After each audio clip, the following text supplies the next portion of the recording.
Hi guys, welcome to another Road Pilgrim car review, and today we have the brand new Mercedes-Benz GLC with us on review, and we're super excited because there's actually a lot of things to say about this car. First and foremost, for those of you who don't know, the Mercedes GLC is actually hugely popular in Singapore. It's one of the best-selling SUVs or luxury SUVs in the market. And with the all-new version, there have been some changes, of course. In Singapore currently, you cannot actually get a petrol-powered only version anymore. You can only get a hybrid version. So what we have behind us is actually the plug-in hybrid version of the GLC 300, and this is in the AMG line. The other version would be the mild hybrid version, which means it's not a plug-in hybrid, it's just a sort of a self-charging hybrid, so to speak.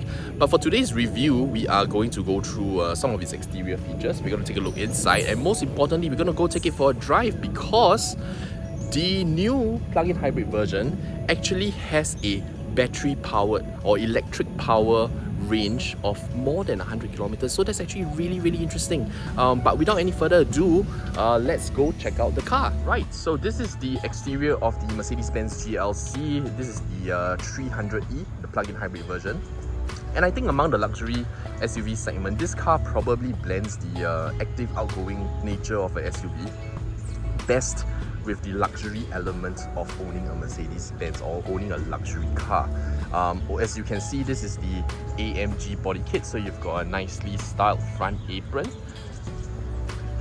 Over to the side, you've got 20-inch AMG styled wheels as standard. Those of you who know me very well will always recommend that the car that you increase the wheel size for better aesthetics, but I think the car looks pretty good as it is. I think this is one of those cars that looks quite good as it is in its stock form. So over at the rear, you've got the GLC 300e badge, and of course you've got your 4MATIC badge, because this GLC 300e is actually comes with all-wheel drive. And some of you who are a little bit sharp will have realized that there are sort of petrol lids on both sides. So on this side is the charging ports, and then on the other side, oh no, why is it unlocked? Okay, this is the petrol lid.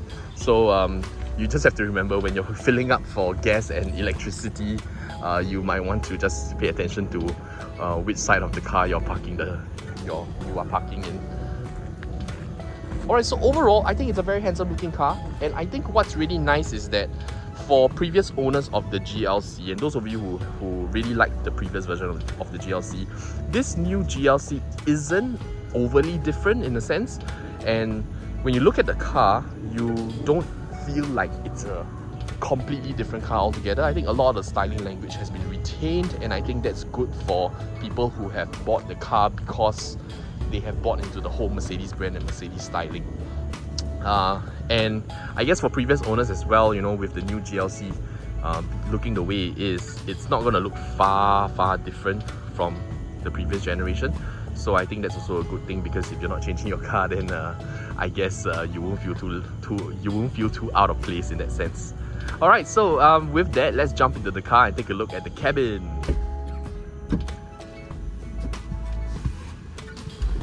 Alright guys, so this is the cabin of the GLC, and the car has actually been started up, but you don't really hear anything because it's currently just, you know, running its systems on the electric only mode. And we'll talk a little bit more about the electric drivetrain later on during the driving segment, but for now, let's talk a little bit about the design of the new cabin. So the GLC, which is of course based on the C-Class, looks very similar to the regular C-Class in terms of its interior. So the center console and all the fittings generally look more or less the same. And starting off with the most important piece of tech is of course the new MBUX system. So this is probably the largest upgrade in terms of that you will notice when you are jumping from the old GLC into the new GLC, because the old GLC had the old infotainment unit, which I must say wasn't the nicest one in the market. But the new MBUX system, which of course you've seen in previous releases of cars earlier in the year and even from last year, but The GLC now gets a new MBUX system, so it's caught up with the rest of the range, and obviously this is a nice piece of tech. It's got a nice portrait style display, and this one will, I feel like this infotainment unit really does help to kind of spruce up the entire interior. So down the center console, you can see that it's extremely neat. What it houses is this extremely large storage area, which I don't know why it doesn't want to stay, but let me just hold it out. There is a, I believe it's a wireless charging pad inside here. You've got USB ports here, 2 cup holders, and a little bit of a storage area on the side here. So pretty useful, pretty handy. In the middle here, you've got even more storage space.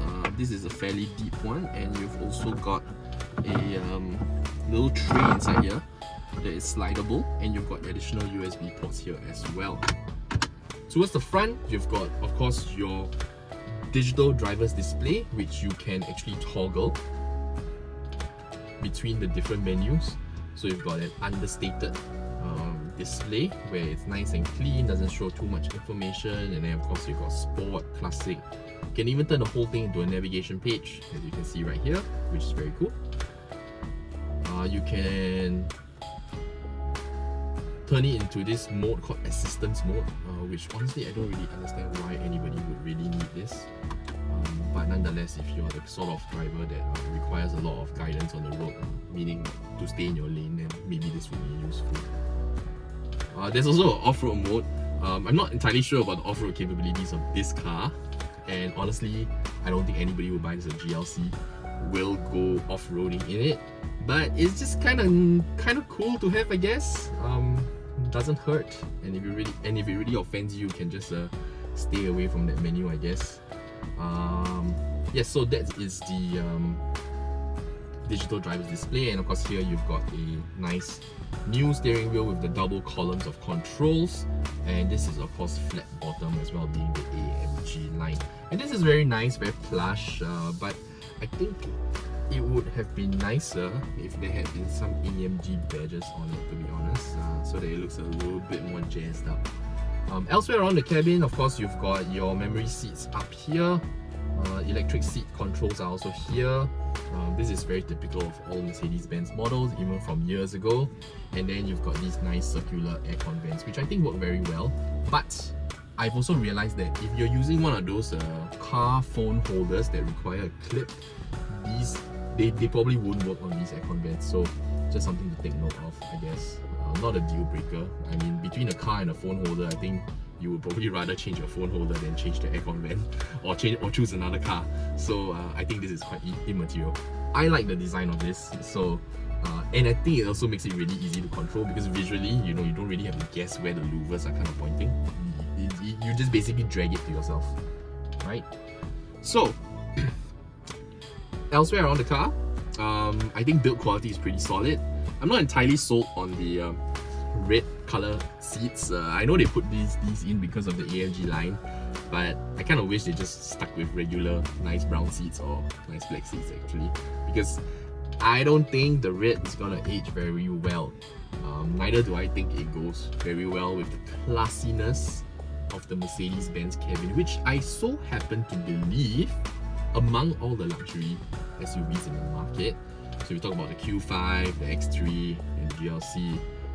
I think the GLC probably has a cabin that has the greatest sense of occasion, feels the most luxurious. Other cars may feel a little bit more techy, but I think this particular car feels the most luxurious. And talking about that, we are going to jump into the back of the car and check out what the rear passenger space is like. But before we do that, if you are thinking about selling your car in Singapore, be sure to check out the link in our description box below, because through that link, we will be able to provide you the highest quote and valuation for your car, or help you to consign it for a better price. So the quote is free to get.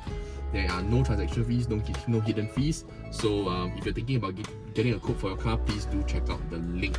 Now, with that, let's go jump into the back of the car.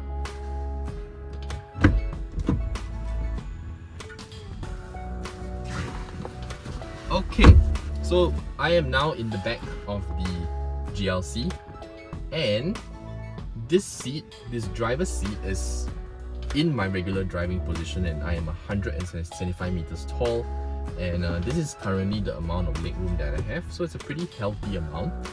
There is still enough headroom for me, about maybe 2 cm's worth, and this is despite the car having a panoramic roof, so I think that's not too bad actually. I think that's all quite well done.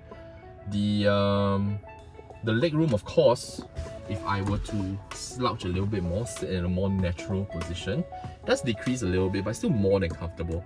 And there's actually quite a lot of room under the seat as well, so you can actually stretch out your legs, put your legs underneath, and it's all quite ergonomically sound.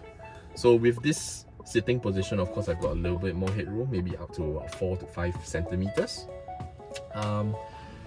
There are rear aircon vents here, as you would expect from a luxury SUV like the GLC. These rear aircon vents are also share the same design, the circular ones, but these do not have a dedicated climate control system at the rear, so they will just follow the climate settings from the front, and that's all well and good. Mercedes have actually decided to use this same panel on the back door, but because it lacks the seat controls from the front, they look a little bit weird, they look a little bit bare, to be honest. And I feel like if you've got kids, then this is just a recipe for fingerprints, and you're just gonna have to end up cleaning this a lot more. So I think it would have been nice if this panel was a little bit smaller. It does feel a bit like an afterthought right now, but to be honest, I'm just nitpicking because this is not a deal breaker in the car. Alright, so in the center console here, you also do have a little bit of a small storage space here. I don't really know what you would keep here, but there is a little bit of a space for you to keep some stuff. Alright, there is a little bit of a transmission tunnel here, and this will definitely affect the car's ability to carry 3 people at the back. But Mercedes have also done a sort of a cutout at the rear here, so it's actually not too horrible in a sense where you are able to slot your feet or slide your feet through quite easily. And if you're thinking of using this car as a family car, this car comes with ISOFIX points. Let me see. They are actually pretty interesting because you can, half of it is hard plastic, but the bottom half is actually rubber, so you can actually flex it open and put in your child's seat. And I think you're probably not going to have too much problems with a rearward facing child seat in this car as well, because I think there's just enough space, and there's probably enough room in front for the passenger to move the seat in front a little bit as well. So I think all in all, generally I think this is quite okay, and I think this is quite in line with the rest of the segment, so I think all good here. With that, let's go take the car for a drive, because I think that's probably the most interesting part about this car. Let's go.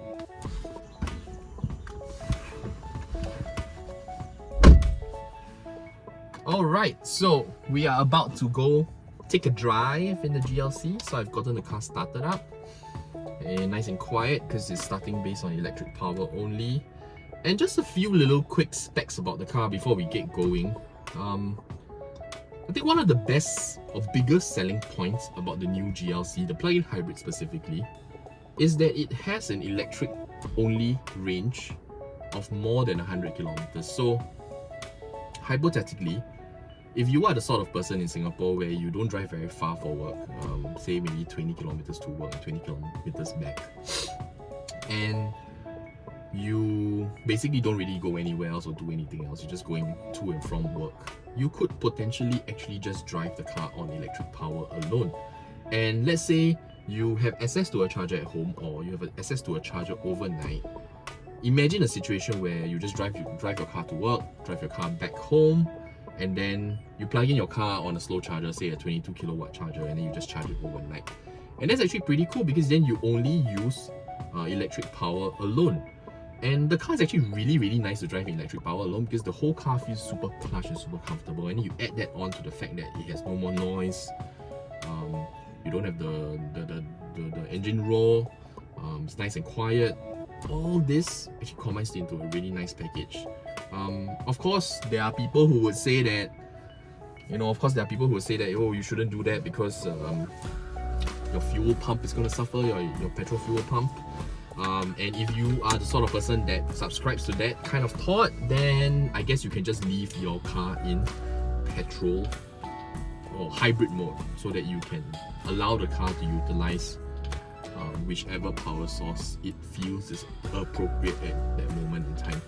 But I think what Mercedes-Benz have done is to make it very easy for you to toggle between all the menus. So hybrid mode, electric mode, they're just controllable through this mode selector right here, so that's very easy. For the purpose of today's review, I'm going to leave it in hybrid. As you can see, it is still in electric mode, although it's in hybrid.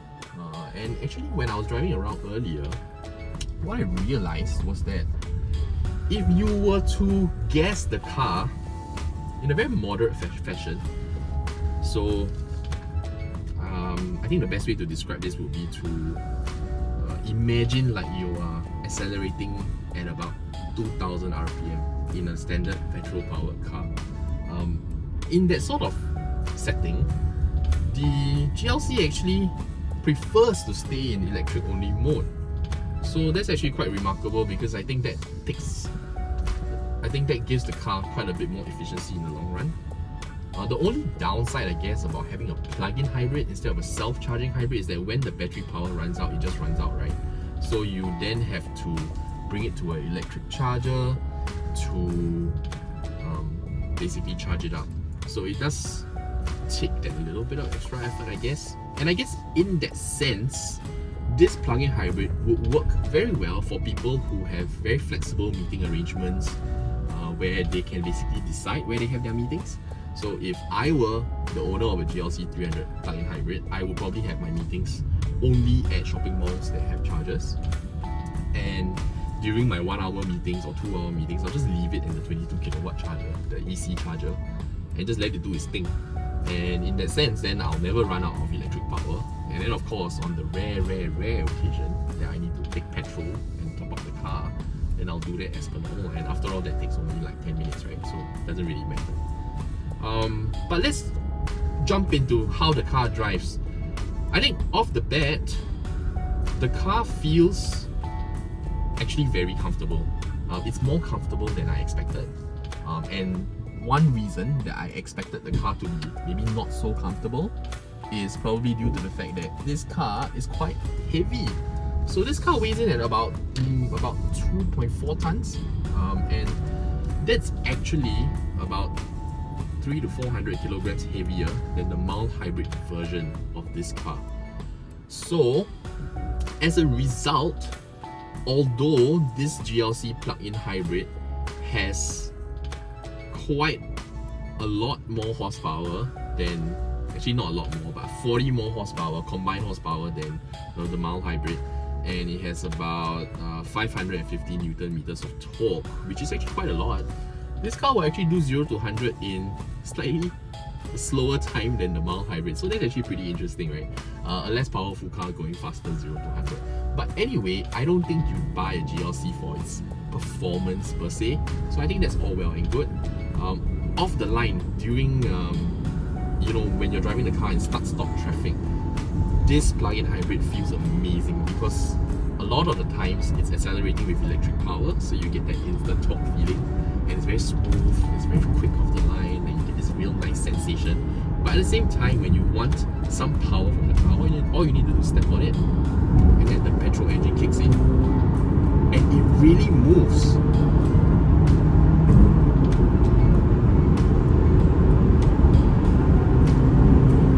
It's really nice.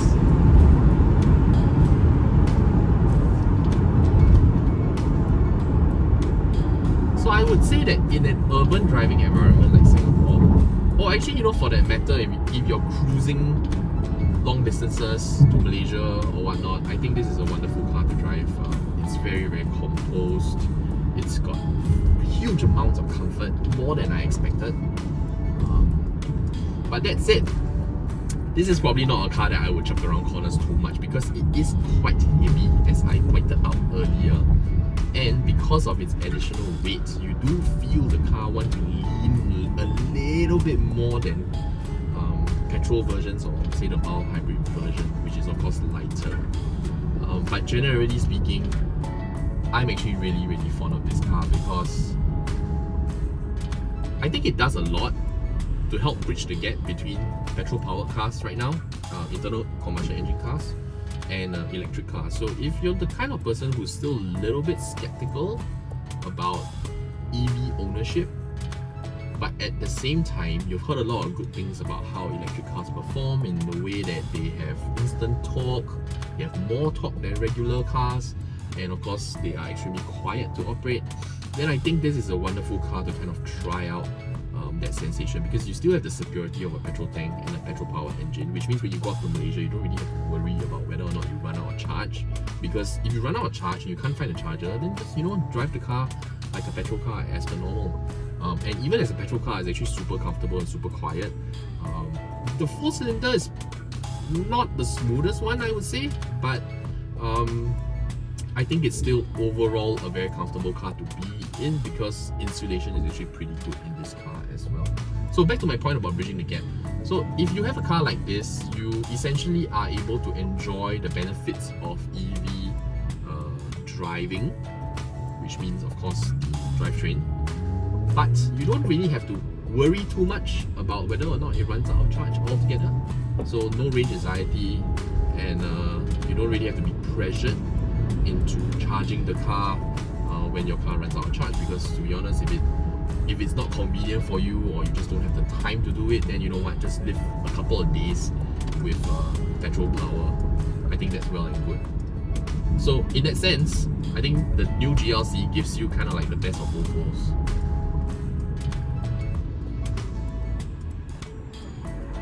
So yeah, I think overall this is a really solid car to consider, and I'm actually pretty glad that Mercedes-Benz have decided to do away with the petrol only versions of the car, because I think if they did have a pure petrol powered version of the GLC, I think a lot of Singaporeans would probably still go for that, just because it's familiar and it's a car that sold so well, so people don't really want to mess with it, right?